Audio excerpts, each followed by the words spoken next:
Broadcasting from the business capital of the world, this is the Podcast Business News Network.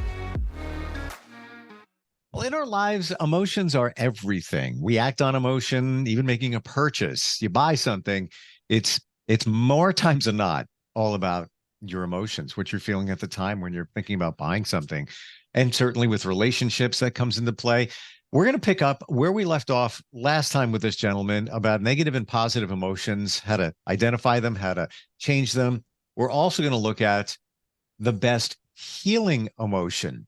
This one particular emotion can be a game changer in helping you move your life forward. He's the guy behind OptimaLife practices as a life coach, helps with mindfulness, spirituality, and also meditation. And Mike Corral is the guy. He's back. Welcome back, Mike. How you doing? I'm doing great, Steve. How about yourself? Very well. I guess we should recap last week when we talked about emotions. We kind of centered on negative emotions because usually they come up easier, faster. And we talked about, is it timeline regression? Is that the proper term for it? Timeline therapy. Is that what Yes. you were talking about, referring to? Yeah. Yes. Yeah. And we hit that up last week in terms of, and I had that done before we met, Yeah. where you identify what you hope to be the very first time you felt a negative emotion, anger, sadness, depression, guilt, right? Right. Yes. Right. Right. How Yeah. about, I'm sorry, go ahead. No, I was just going to say, the reason why we pay more attention to negative emotion, basically in the field of psychology, uh, there's the field is solution oriented, and unless it's a problem, they're probably going to bypass it. Positive emotions are not a problem. Mm, Positive emotions get us through everyday life. And so in the field of psychology, they tend to overlook it and only focus on what is causing the problems. And that's where the negative emotions come in. mm. That's why we know more and focus a little bit too much on the negative emotions. I've often heard that if you think back to an emotion or memory, first memory you have as a kid, I've heard it's usually not a great memory because our subconscious, I guess, is wired to remember those times to protect us. Have you ever heard that? Yeah, and that's how a gestalt is formed. A gestalt is where a similar incident will trigger the same emotion. And since there are Hmm. so many similar events in our lives that can act as triggers, we remember and our body goes back into the mode of dealing with that original negative emotion. So if we can disassemble that gestalt, we're able to live each moment for its own value, as opposed to being triggered into, it's like when you say, oh, I don't want to go to that restaurant anymore because when I ate there was a big brawl and all these negative things happened. And so it creates a bad taste in your mouth, so to speak. Wow. And is that a protection? Is that a self-protection mode? Yeah, yeah, Hmm. we do. And guess what? It's unconscious. It's done at a subconscious level. It's done at a cellular level, if you will, because it's the job of our unconscious mind to protect us, to help us maintain our homeostasis, to help us, maintain our balance in our life. And so it's kind of a protection that's built into us, intrinsic. Hmm. I had a scuffle in my 20s at a fast food restaurant. Bunch of guys jumped me and my friends. Um, Big guys. I remembered them from high school, wrestling champions, and yeah, it was a moment. And took them to court because I had damages to my car and all of that. Yeah. But ever since that day, and again, I was probably 22. I am wired to always be looking around. If I'm walking in a city, Yeah. crowd, whatever it might be. So and I don't even know I'm doing it. I'm just like, yeah. Then I think that's the subconscious rewiring to protect, like you're saying.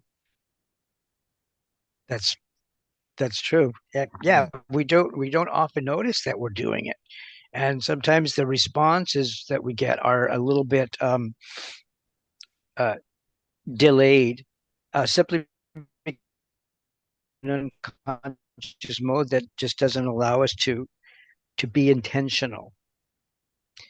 One of the things about making decisions based on negative emotions, when we allow our intentions to guide us.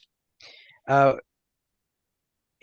if you don't do it with the right mindset, it can guide us into a pattern that we always resort to, as opposed to making a new decision and putting ourselves back in charge and refocusing on what we want instead and moving towards what we want as opposed to moving away from what we're trying to avoid. That makes sense. Yeah, Mike, how do we change? Like, we're going through life, we have a negative emotion pops up, whatever it might be, anger, could be sadness, guilt. How do we flip that into a positive emotion? It's an interesting thing.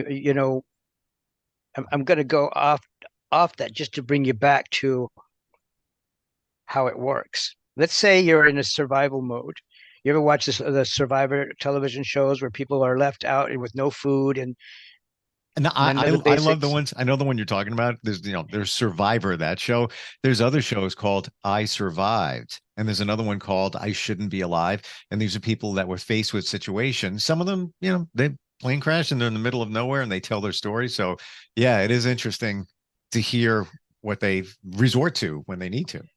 One of the things that they do when the food is scarce, they begin to curate things that they would never have paid attention to. They begin to look into little seeds or certain plants that have nutrition or water, Yeah. and you can see the joy or the pleasure in that little bit of nourishment that they're getting because they know it's for their sustenance. If we did that with joy, if we looked at joy as our primary nourishment, if we looked at it as something that is very, very sustainable in our life, we would do more to protect it and we would appreciate little things a lot more than we do. There are so many things in life that we take for granted.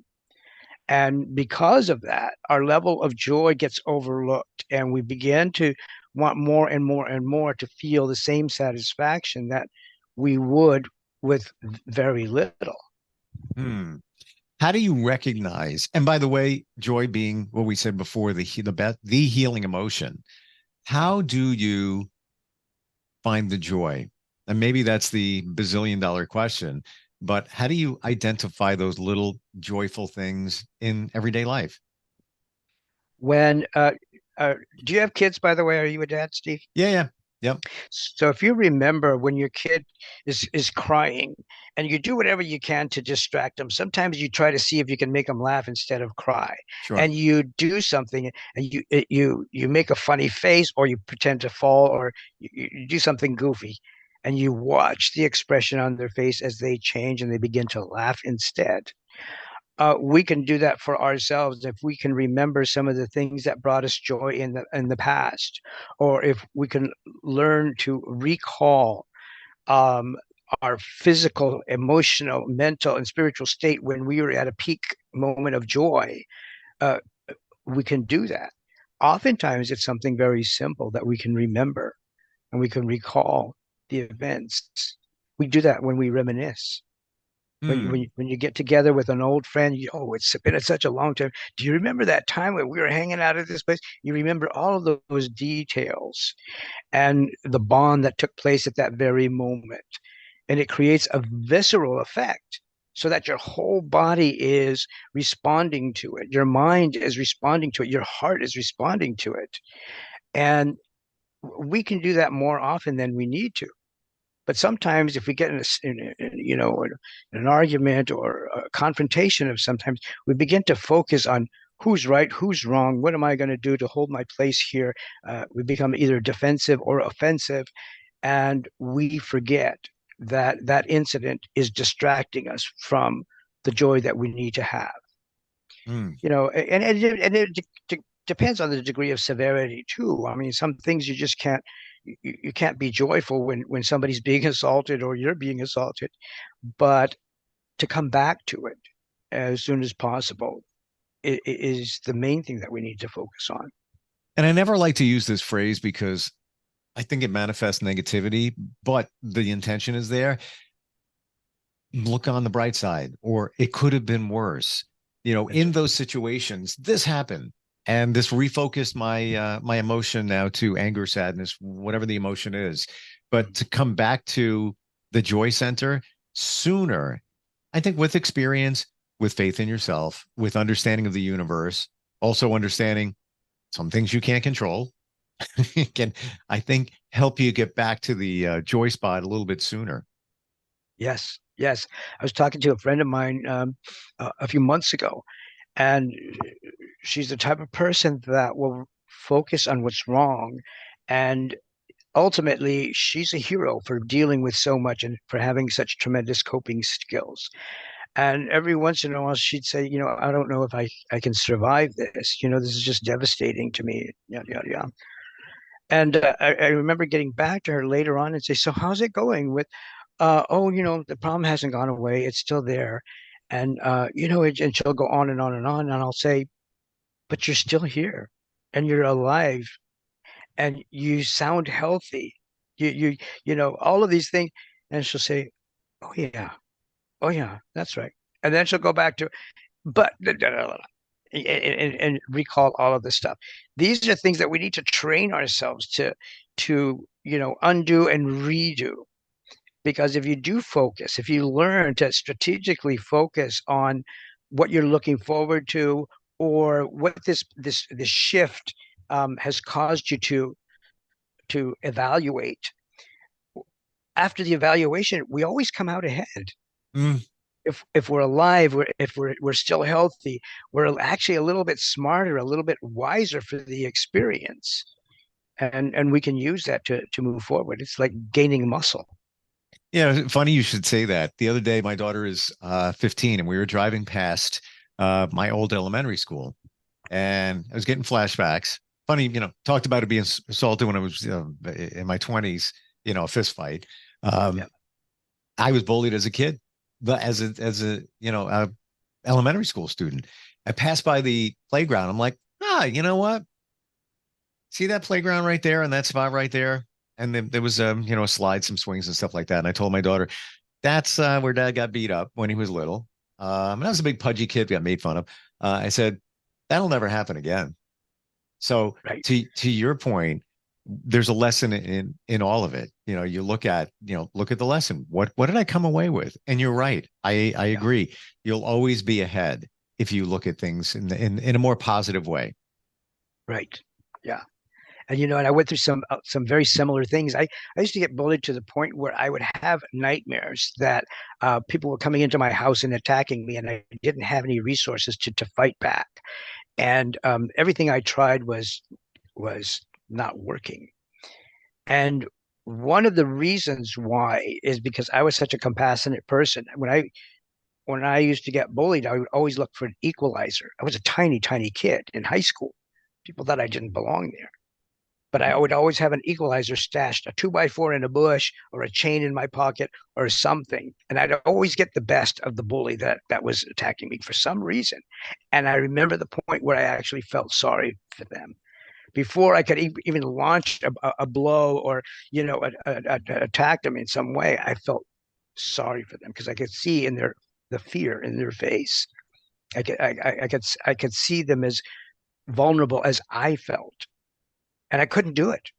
I couldn't do that to my enemy. I think we're better off understanding our opponent to the point where we're able to give them what they really need instead of what they think they need.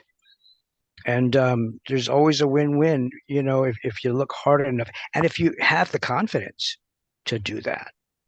Sometimes our lack of confidence doesn't let us look at that point. That's a whole other podcast. Isn't it? The confidence, yeah.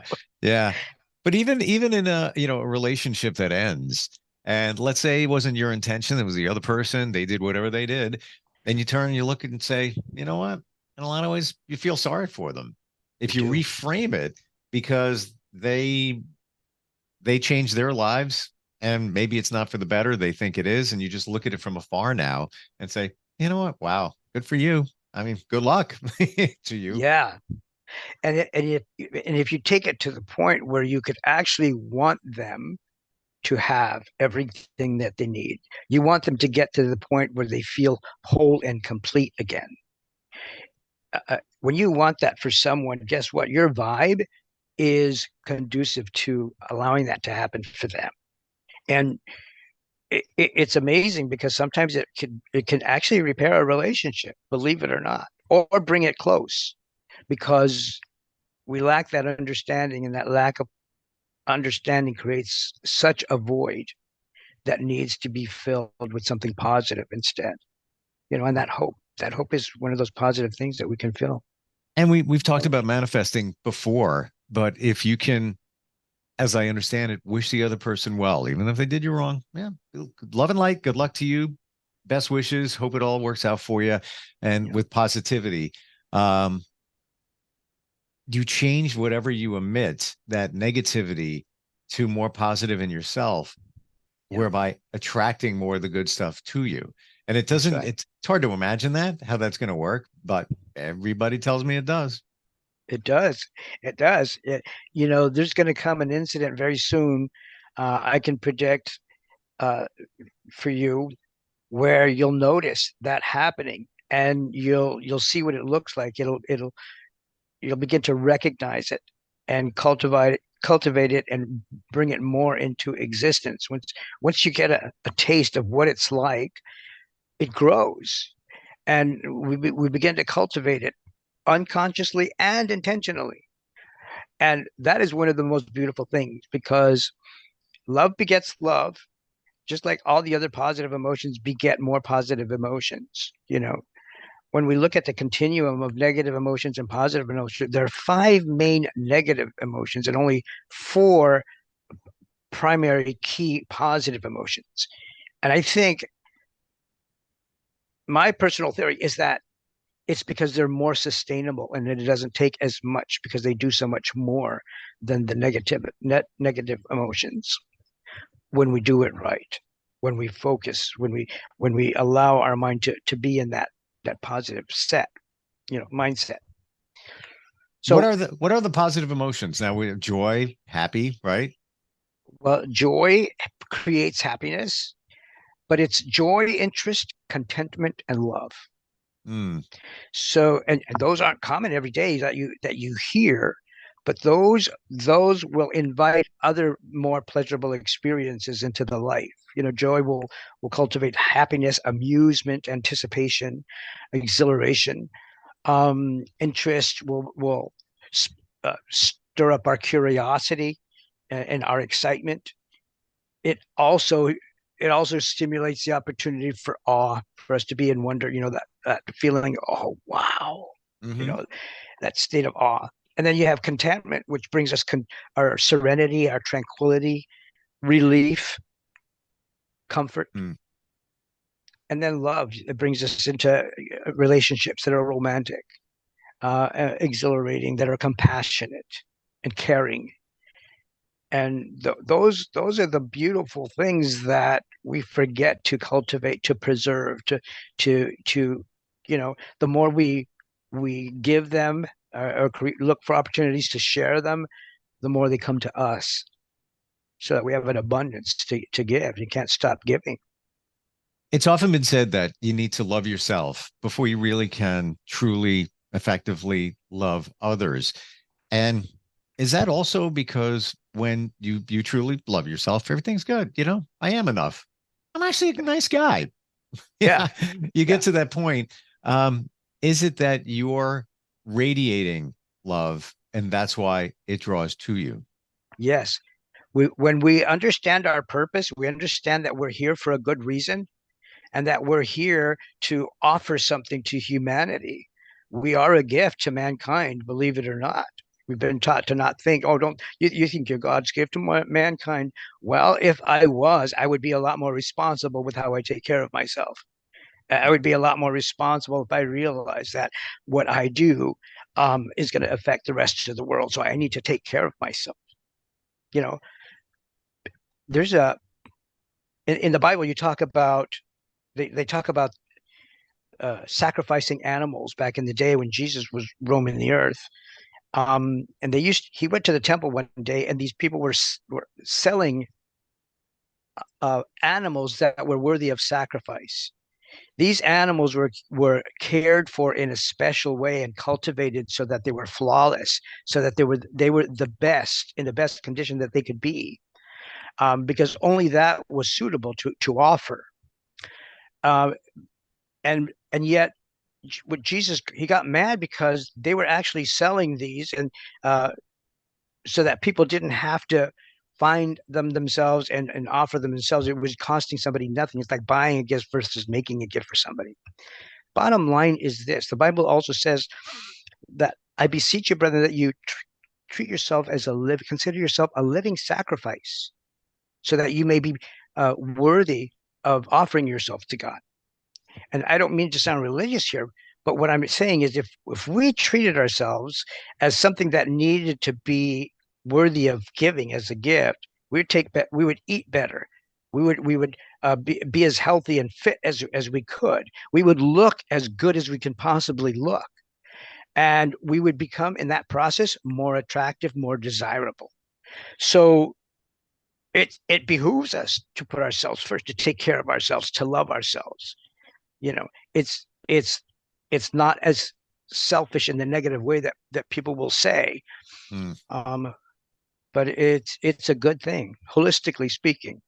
I'm glad you said the G word. The guilt comes up where we focus on taking care of ourselves and not so much for that time of others. We just feel guilty, like, oh, I shouldn't be doing this. I should be focusing on work. I should be focusing on something else, taking care of somebody else.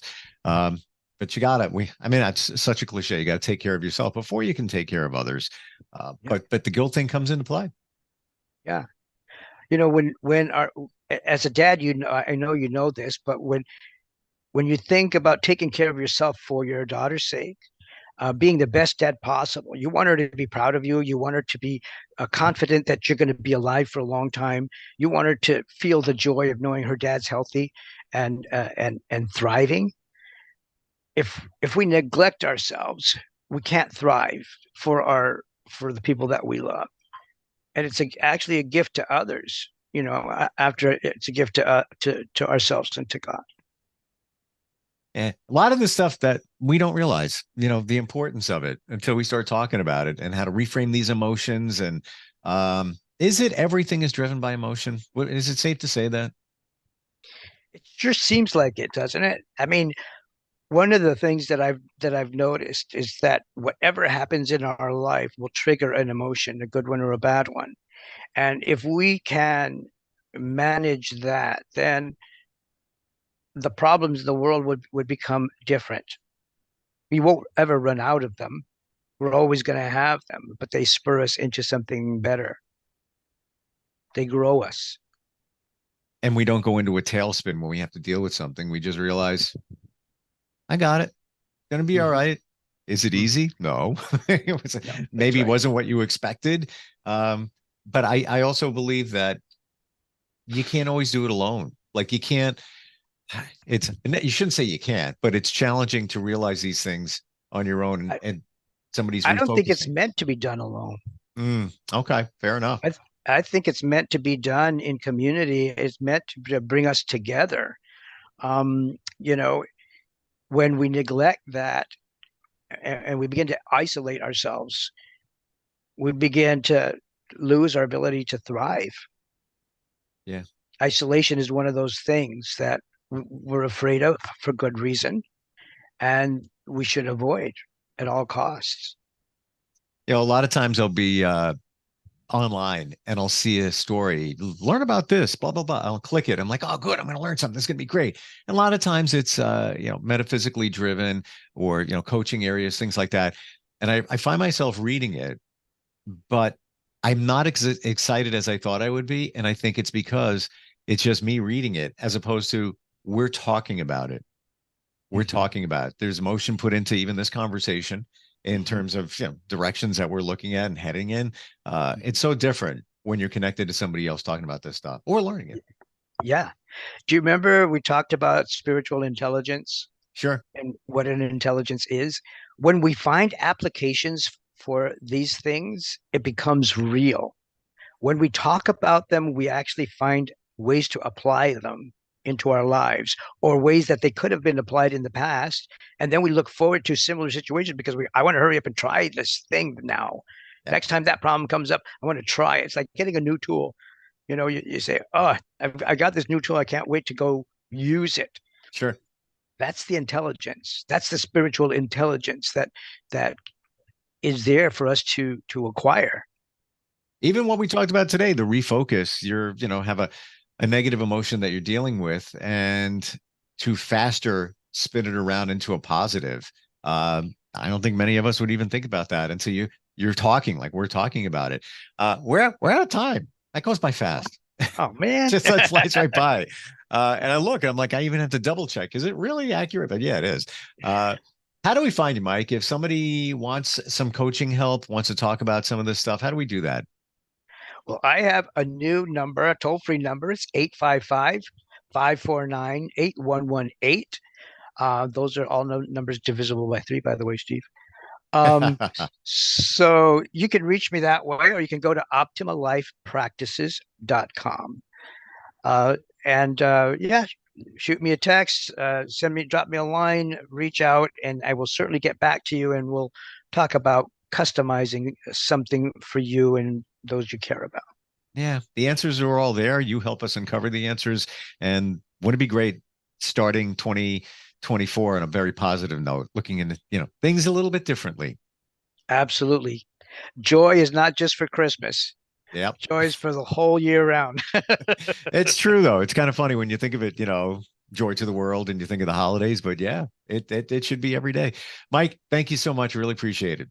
Thank you, Steve. It's my pleasure. And we'll be right back. Are you looking for even more of the podcasts and hosts that you love? The Podcast Business News Network is proud to announce that you now have even more ways to listen live. Check out the MyTuner Radio, online radio box, and Simple Radio apps on iOS and Android, or find us online. Search for Business News Network on mytuner-radio.com, or search Podcast Business News Network on streama.com and onlineradiobox.com/US. Take your podcast on the go and don't miss a minute of the action.